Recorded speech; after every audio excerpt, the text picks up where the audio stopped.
السلام علیکم ورحمۃ اللہ وبرکاتہ۔ عزیز سامعین، سر سید احمد خان اردو دنیا کا ایک بہت بڑا نام ہے، بلکہ اردو دنیا ہی نہیں، میں یہ کہوں تو غلط نہیں ہوگا کہ ہندوستان کی تعلیم کا ایک بہت بڑا نام ہے۔ سر سید احمد خان نے ایک موقع پر ایک بات کہی تھی۔ انہوں نے کہا تھا کہ خدا تعالیٰ یوم حشر مجھ سے یہ سوال کرے گا کہ سر سید تو اپنے ساتھ کیا لایا ہے؟ تو سر سید احمد خان نے جو جواب دیا تھا کہ میں الطاف حسین حالی سے مسدس لکھوا کے لایا ہوں۔ جی ہاں، مولانا الطاف حسین حالی نے ایک بہت اچھی کتاب لکھی ہے شاعری کی، جس کا نام ہے مسدس حالی، جس کا اصل نام تو مد و جزر اسلام ہے، لیکن وہ مسدس کی شکل میں ہونے کی وجہ سے اسے مسدس حالی کہا جاتا ہے۔ مولانا الطاف حسین حالی اردو کے ایک بہت بڑے شاعر ہیں۔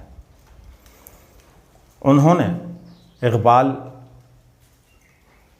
سے پہلے شاعری کی ہے، اور ان کی شاعری میں وہی رنگ ملتا ہے جو اقبال کے ہاں ملتا ہے۔ مولانا الطاف حسین حالی مرزا اسد اللہ خان کے شاگردوں میں سے تھے اور سر سید کے رفقا میں سے تھے۔ سر سید احمد خان نے انہیں شاعری میں یہ نظم لکھنے کے لیے اکتایا کہ آپ اپنی شاعری میں وہ رنگ پیدا کرو کہ جس سے قومیں بیدار ہوں، جس سے دنیا میں بیداری آئے۔ لہذا مولانا الطاف حسین حالی نے سر سید کے مشورے پر مد و جزر اسلام ایک طویل نظم لکھی۔ یہ نظم اتنی مشہور و معروف ہے کہ ہم نے اپنے بزرگوں سے سنا ہے کہ جب کسی گھر میں شادی ہوتی تو جس طرح جہیز میں قرآن کریم دیا جاتا، قرآن مجید تحفے میں ہدیے میں دیا جاتا دلہن کو، تو اس کے ساتھ میں مسدس حالی کو بھی دیا جاتا، کیونکہ اس کے پڑھنے سے ایک جذبہ، ایک موٹیویشن جو انسانوں کو ملتا ہے وہ بہت ہی قابل تعریف۔ سر سید نے مولانا الطاف حسین حالی کو جذبات دلائے اور انہوں نے یہ نظم لکھی۔ یہ نظم ہم آپ کے سامنے پڑھیں گے اور اس کی بند سے بند تشریح بھی کریں گے۔ طویل نظم ہے جس کے مختلف عناوین رکھے گئے ہیں، تو جماعت نحوم CBSE کی کتاب میں صرف ایک حصہ رکھا گیا ہے اور اس کا عنوان ہے تعلیم سے بے توجہی کا نتیجہ۔ یقیناً وہ قومیں بام عروج پر ہیں جنہوں نے تعلیم کی قدر و قیمت کی، تعلیم کو اپنا نصب العین بنایا، تعلیم کو اپنا مشن بنایا، اور تعلیم کو انہوں نے اپنی قوموں کو آراستہ کیا تعلیم سے۔ وہ قومیں یقیناً آج پوری دنیا پر غالب ہیں، اور جنہوں نے تعلیم سے بے توجہی برتی وہ قومیں گمنامی کے اندھیرے میں غرق ہو گئی، ان کا نام و نشان مٹ گیا۔ حالانکہ وہ کسی زمانے میں دنیا کی حکمراں رہی، لیکن آج بے نام و نشان زندگی گزار رہی ہے۔ تو مولانا الطاف حسین حالی نے کم و بیش 150 سال پہلے یہ نظم لکھی ہے، اور میں سمجھتا ہوں کہ تعلیم سے بے توجہی کے جو اصول، جو نقصانات انہوں نے مولانا الطاف حسین حالی نے 150 سال پہلے بتائے، آج بھی وہی صادق آتے ہیں۔ تو یہ نظم جتنی اہمیت کی حامل آج سے 150 سال پہلی تھی، میں سمجھتا ہوں کہ آج بھی اس کی اہمیت میں رتی برابر بھی کمی واقع نہیں ہوئی۔ تو آئیے سب سے پہلے ہم اس نظم کو پڑھ لیتے ہیں اور اس کے بعد اس کی تشریح کریں گے۔ جنہوں نے کی تعلیم کی قدر و قیمت، نہ جانی مسلط ہوئی ان پہ ظلمت، ملوک اور سلاطین نے کھوئی حکومت، گھرانوں پہ چھائی امیروں کے نکبت، رہے خاندانی نہ عزت کے قابل، ہوئے سارے دعوے شرافت کے باطل۔ اصل میں یہ نظم بند پر مشتمل ہے، اور اس کے ایک بند میں 6 مصرے ہیں، اور ایسی نظم جس میں 6 مصرے ہوتے ہوں، 6 بند میں جو 6 مصرے ہوتے ہیں اسے مسدس کہتے ہیں۔ تو مولانا الطاف حسین حالی کی یہ نظم جو 6 مصروں پر مشتمل ایک بند کی ہے، تو اس لیے اسے مسدس کہا جاتا ہے۔ تو یہ تھا پہلا بند۔ اس میں شاعر کہنا چاہ رہا ہے کہ جنہوں نے کی تعلیم کی قدر و قیمت، جو قوموں نے تعلیم کی قدر و قیمت کی، تعلیم کی قدر و قیمت جانی، اور جنہوں نے تعلیم کی اہمیت کو سمجھا، تو ان کا انجام، ان کا حال کیا ہوا۔ نہ جانی مسلط ہوئی ان پر ظلمت، نہ کبھی بھی ان پر ظلمت آئی، وہ کبھی اندھیرے کا شکار نہیں ہوئی۔ ملوک اور سلاطین نے کھوئی حکومت، اور جنہوں نے تعلیم سے بے توجہی کی، انہوں نے ملوک اور سلاطین کی حکومت بھی کھو ڈالے۔ جن کے ہاتھ میں ملوک تھے، ملوک ملک کی جمع، سلاطین سلطان کی جمع، سلطنتوں کی جمع۔ سلاطین نے کھوئی حکومت، گھرانوں پہ چھائی امیروں کے نکبت، اور جو امیر گھرانے تھے ان گھرانوں پر مفلسی آ گئی، تنگی آ گئی، پریشانی آ گئی۔ کون سے گھرانوں پر؟ جنہوں نے تعلیم سے بے توجہی برتی، جنہوں نے تعلیم کی قدر و قیمت کو نہیں سمجھا۔ رہے خاندانی نہ عزت کے قابل، اور وہ لوگ نہ تو خاندانی رہے نہ عزت کے قابل رہے۔ دراصل میں خاندانی لوگ تو وہی ہوتے ہیں جو تعلیم یافتہ ہوتے ہیں۔ ان پڑھوں اور گواروں کے خاندان کو ہم خاندانی نہیں کہہ سکتے، تو خاندانی ہونے کے لیے تعلیم کا ہونا بہت ضروری ہے۔ تو رہے خاندانی نہ عزت کے قابل، ہوئے سارے دعوے شرافت کے باطل، اور انسان کی شرافت بھی اس میں مانی جاتی ہے کہ وہ ایک تعلیم یافتہ شخص ہے۔ دوسرے بند میں شاعر کیا کہہ رہا ہے سنیے۔ نہ چلتے ہیں وہاں کام کاریگروں کے، نہ برکت ہے پیشے میں پیشہ وروں کے، بگڑنے لگے کھیل سوداگروں کے، ہوئے بند دروازے اکثر گھروں کے۔ کماتے تھے دولت جو دن رات بیٹھے، وہ اب ہیں دھرے ہاتھ پر ہاتھ بیٹھے۔ شاعر کہہ رہا ہے کہ جنہوں نے تعلیم سے بے توجہی برتی ان کا انجام کیا ہوا۔ نہ چلتے ہیں وہاں کام کاریگروں کے، اگر بہت اچھا کاریگر بھی ہے، بہت اچھا اپنے ہنر کا ماہر فن بھی ہے، تو اس کے فن کی کوئی قدر و قیمت نہیں ہے اگر اس کے پاس تعلیم نہیں ہے۔ تو تعلیم کے ساتھ ساتھ ہنر کا ہونا بھی ضروری ہے، ورنہ صرف خالص ہنر رہے گا تو وہ بے معنی ہوگا۔ نہ برکت ہے پیشے میں پیشہ وروں کے، اور جو پیشہ ور ہیں، جو کاروبار کے ماہر ہیں، جو تجارت کرنے والے ہیں، تو وہ پیشہ ور بھی بے معنی ہیں جب تک کہ ان کے پاس تعلیم نہ ہو۔ تو تعلیم پیشہ ور کو بھی قابل بنا دیتی ہے، اس کی تجارت میں اضافہ کروا دیتی ہے۔ بگڑنے لگے کھیل سوداگروں کے، سوداگر کاروباری، بیوپاری، تو اس کا کھیل بھی بگڑ جاتا ہے اگر اس کے پاس تعلیم نہیں ہے۔ یقیناً لاکھوں کروڑوں روپے کا اگر وہ ٹرن اوور کر رہا ہے، اور اگر اس کے پاس حساب کتاب کے لیے کوئی علم نہیں ہے، تو پھر ظاہر ہے وہ نقصان اٹھائیں گا کاروبار میں۔ تو شاعر کہہ رہا ہے کہ بگڑنے لگے کھیل سوداگروں کے، ہوئے بند دروازے اکثر گھروں کے۔ اور جن گھروں میں پیسوں کی ریل پیل تھی، ہم نے اپنی آنکھوں سے دیکھا کہ ان کے گھر کے دروازے بند ہو گئے۔ کیوں؟ کیونکہ تعلیم نہیں تھی۔ تعلیم کے عدم موجودگی میں دروازے بند ہو گئے، کاروبار بند ہو گئے، فاقے پر لوگ اتر آئے۔ کماتے تھے دولت جو دن رات بیٹھے، وہ اب ہیں دھرے ہاتھ پر ہاتھ بیٹھے۔ ہاتھ پر ہاتھ دھرے رہنا یعنی کہ بے روزگار بیٹھنا، خالی بیٹھنا۔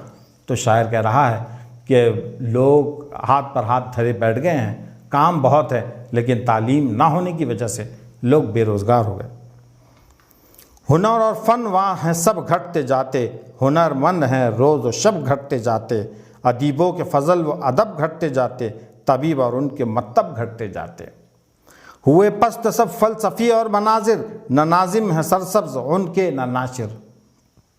تیسرا بند الطاف حسین حالی کی اس نظم کا کہ ہنر اور فن وہاں ہیں سب گھٹتے جاتے، بہت بڑا ہنر ہے، بہت بڑا فن ہے، لیکن تعلیم کے بغیر سب گھٹ گیا، سب اس کی اہمیت ختم ہو گئی۔ ہنر مند ہے روز و شب گھٹتے جاتے، اور ہنرمند جو ہے وہ شب و روز گھٹ رہے ہیں اس وجہ سے کہ ان کے پاس تعلیم نہیں ہے۔ ادیبوں کے فضل و ادب گھٹتے جاتے، اور اگر تعلیم کا وہ مقام نہیں ہے، جو شاعر بھی ہیں، ادیب بھی ہیں، لیکن وہ اس مقام تک نہیں پہنچ رہا ہے علم کے، تو ان کا ادب بھی گھٹ جاتا، ان کی شاعری بھی گھٹ جاتی۔ طبیب اور ان کے مطب گھٹتے جاتے، طبیب کہتے ہیں ڈاکٹر کو، اور اگر ڈاکٹر کے پاس بھی وہ والا علم نہیں ہے جو زمانے کے حساب سے ہونا چاہیے، تو یقیناً وہ طبیب اور مطب دواخانے کو کہتے ہیں، وہ مطب بھی گھٹ جاتے، ختم ہو جاتے، ان کو زمانے کے حساب سے چلنا پڑے گا۔ ہوئے پست سب فلسفی اور مناظر، نہ ناظم ہے سرسبز ان کے نہ ناشر۔ اور نہ ہی کوئی ڈائریکٹر ہے اور نہ ہی کوئی ناشر ہے، نہ کتابیں چھاپنے والا ہے۔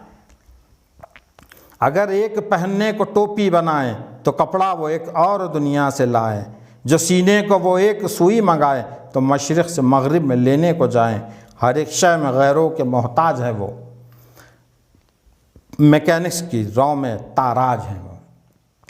چوتھے بند میں شاعر کہہ رہا ہے کہ اگر ہندوستان کے تناظر میں دیکھا جائے 150 سال پہلے جب اس ملک میں انگریزوں کی حکمرانی تھی، تو شاعر کہہ رہا ہے کہ اگر وہ ایک پہننے کو سر کی ٹوپی بھی اگر بنائے تو کپڑا وہ ایک اور دنیا سے لائے۔ یورپ سے کپڑا آ رہا، برطانیہ سے کپڑا آتا تھا۔ یہ حالات ہندوستان کے تھے، کیونکہ برطانیہ سے کپڑا اس لیے آتا تھا کہ ہندوستان میں کپڑا ہی نہیں بنتا تھا، ہاتھ سے بنے کپڑے استعمال کرتے تھے۔ گاندھی جی کا چرخہ آپ نے سنا ہوگا۔ تو شاعر کہہ رہا ہے کہ تو کپڑا وہ ایک اور دنیا سے لائے، جو سینے کو وہ ایک سوئی منگائے۔ افسوس کی بات تو یہ تھی کہ اس زمانے میں ہندوستان میں ایک سوئی بھی نہیں بنتی تھی۔ آج بھی کیا حالات ہے، تمام کے تمام ٹیکنالوجی، تمام کے تمام چیزیں ہندوستان جو استعمال کر رہا ہے، ہم صرف خریدار ہیں، ایجاد کرنے والے کوئی اور ہے۔ یہ مشنریز بھی باہر کی ہیں جو ہندوستان میں ہم کو بنا کر دے رہی ہے۔ 150 سال بعد بھی وہی صورتحال ہے ہندوستان کی۔ تو شاعر کہہ رہا ہے کہ جو سینے کو وہ ایک سوئی منگائے تو مشرق سے مغرب میں لینے کو جائیں۔ مشرق ہندوستان کا جو علاقہ ہے مشرق میں ہے، تو یہاں سے وہ مغرب میں جائے، یعنی یورپ میں۔ تو مشرق سے مغرب میں لینے کو جائیں، ہر ایک شے میں غیروں کے محتاج ہیں وہ، میکینکس کی رو میں تاراج ہیں وہ، اور ٹیکنالوجی کی دنیا میں وہ کنگال ہیں، تاراج ہیں، کنگال ہیں، اور وہ غیروں کے محتاج ہیں، ہمارا اپنا کچھ نہیں ہے۔ جو مغرب سے آئے نہ مالے تجارت تو مر جائیں بھوکے وہاں اہل حرفت۔ اور ہندوستان کا حال کیسا ہے سنیے۔ ہو تجار پر بند راہ معیشت، دکانوں میں ڈھونڈے نہ پائے بذات، پرائے سہارے ہو بیوپار وہاں سب، طفیلی ہیں سیٹ اور تجار وہاں سب۔ اور ہندوستان کا حال یہ ہے کہ جو مغرب سے آئے نہ مالے تجارت، اگر مغرب سے یورپ سے کوئی تجارت کا مال نہ آئے تو بھوکے مر جائیں گے ہندوستان کے تاجر۔ ہندوستان کے تاجر کیسے مر جائیں گے؟ بھوکے مر جائیں گے اگر یورپ سے کوئی تاجر بیچنے کے لیے نہ آئے۔ دکانوں میں ڈھونڈے نہ پائے بذات، اور دکانوں میں کوئی چیز نہ ملے، کوئی سامان نہ ملے، اور کوئی پیسہ ہندوستان کے اندر آپ کو نہیں نظر آئے گا۔ اس طرح کا خیال مولانا الطاف حسین حالی کہہ رہے ہیں۔ ہندوستان کے بازار کنگال ہیں، بضاعت نہیں ہے، مال پونجی دولت کچھ نہیں بچیں گی۔ ہو تجار، تجار تاجر کی جمع، ہو تجار پر بند راہ معیشت، دکانوں میں ڈھونڈے نہ پائے بذات، پرائے سہارے ہیں بیوپار وہاں سب، طفیلی ہیں سیٹ اور تجار وہاں سب۔ اور یہاں کے سیٹ، جن کو ہم سیٹ کہتے ہیں، وہ ان یورپی تاجروں کے مقابلے میں بچے ہیں، طفیلی ہیں، طفل ہے، بچے ہیں۔ ہے ترک تعلیم کی سب سزائیں، وہ کاش اب بھی غفلت سے باز اپنی آئیں، مبادہ راہ عافیت پھر نہ پائیں، کہ ہیں بے پناہ آنے والی بلائیں۔ ہوا بڑھتی جاتی سرے رہ گزر ہے، چراغوں کو فانوس بنب خطر ہے۔ دیکھیے کتنی بڑی بات الطاف حسین حالی نے پوری قوم کو آگاہ کیا آج سے 150 سال پہلے۔ کہہ رہے ہیں کہ ہیں یہ سب سزائیں، ہم کو آج جو سزائیں مل رہی ہیں بے روزگاری کی، مفلسی کی، غربت کی، یہ سب کی سب ہم کو ترک تعلیم کی وجہ سے ہے، تعلیم کو چھوڑ دینے کی وجہ سے ہے۔ آج ہم ذلت کے جو گڑھے میں دھنس رہے ہیں، اس کی صرف اور صرف وجہ ہے تعلیم سے بے توجہی۔ وہ کاش اب بھی غفلت سے باز اپنی آئیں، یہ خیال 150 سال پہلے حالی نے رکھا کہ کاش کہ وہ اپنی غفلت سے باز آ جاتے، مبادہ راہ عافیت پھر نہ پائے، اور اگر انہوں نے تعلیم سے بے توجہی برتی تو پھر ان کو یہ دنیا دوبارہ موقع نہیں دیں گی سنبھلنے کا۔ کہ ہیں بے پناہ آنے والی بلائیں، اور یاد رکھو کہ اب حالات دن بدن بدل رہے ہیں اور آنے والا وقت بہت برا ہے، بہت خراب ہے۔ کہ ہیں بے پناہ آنے والی بلائیں، اور آنے والے دنوں میں بہت بری بلائیں آنے والی ہے۔